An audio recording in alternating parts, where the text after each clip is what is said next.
Anda kembali bersama kami di Sapa Indonesia Malam. Saudara, polisi menetapkan 3 tersangka kasus skimming atau pencurian data nasabah di ATM Bank Riau Kepri dengan kerugian mencapai 800 juta rupiah.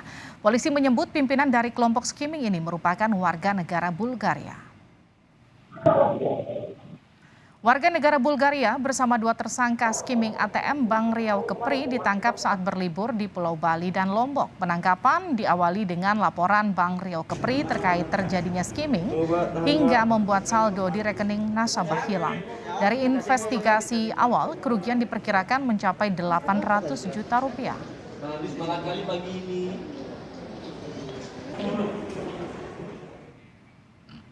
Satu orang atas nama dengan inisial VT adalah merupakan warga negara asing dan 2 orang tersangka lainnya merupakan warga negara Indonesia. Mereka melakukan kejahatan siber dengan jalan menyalin data informasi dari nasabah. Berapa kerugian nasabah, Pak, total keseluruhan, Pak? Untuk saat ini keterangan dari Bank Kepri adalah 800 juta. Seperti apa update penyelidikan kasus skimming yang diduga melibatkan warga negara Bulgaria? Kita akan sapa Kasubdit 5 Ditreskrimsus Polda Kepulauan Riau, Kompol Yunita Stefani. Selamat malam, Bu Yunita. Selamat malam. Bu Yunita, seperti apa perkembangan penyelidikan kasus ini, Bu? Untuk sampai saat ini, untuk pelaku sudah kita dapat, kita pun sudah menetapkan untuk 3 tersangka. Ada 3 tersangka?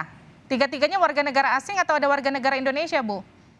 Untuk tersangka, yaitu yang pertama adalah warga negara asing. Kemudian yang kedua adalah warga negara kita, warga negara Indonesia. Oke, yang satu lagi? 2 orang warga negara Indonesia, 1 warga negara asing. Asing? Ya, Oke, 1. perannya apa, Bu Yunita? Untuk yang warga negara asing tersebut dengan inisial P, dia merupakan dari otak dari pelaku tindak pidana skimming tersebut, serta 2 orang turut serta dan juga membantu dalam hal terjadinya tindak pidana tersebut. Oke, jadi otaknya ini adalah yang warga negara asing. Asal Bulgaria, betul ya, Bu Yunita? Betul, warga negara Bulgaria. Oke, ada berapa ATM yang ditempeli alat skimmingnya, Bu? Untuk ATM yang berada di wilayah Batam, yaitu sekitar 3 ATM. Sudah berapa lama mereka beroperasi, Bu? Untuk operasi dari kegiatan tindak pidana skimming yang dilakukan oleh inisial P terjadi sejak akhir April. Oke, sejak akhir April ya, Bu.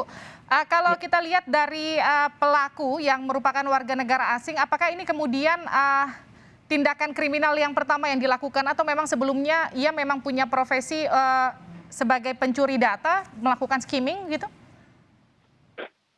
Sebelumnya dia hanyalah seorang pengangguran, kemudian baru di akhir bulan April dia melakukan tindak pidana skimming. Oh, dari mana ia mengetahui cara atau modus untuk melakukan skimming? Waktu dulu di awal bulan April, dia pernah diajarkan oleh temannya yang juga warga negara Bulgaria untuk melakukan tindak pidana skimming.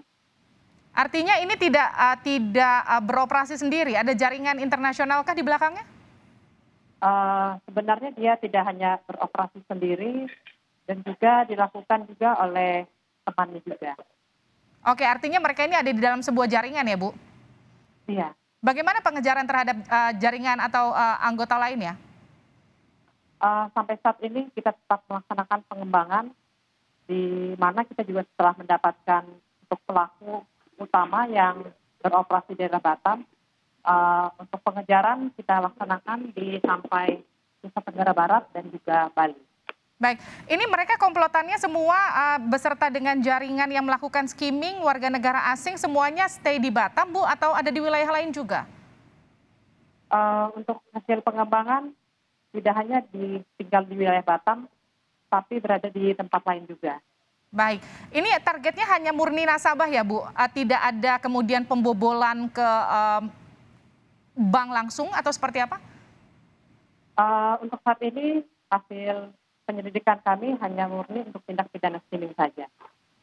Baik, artinya sekarang sudah ada 3 tersangka. Ada kemungkinan terbuka tersangka lain ya Bu, karena pengejaran masih terus dilakukan untuk komplotan lainnya ya Bu? Iya. Baik, terima kasih Kompol Yunita telah bergabung bersama kami di Sapa Indonesia Malam.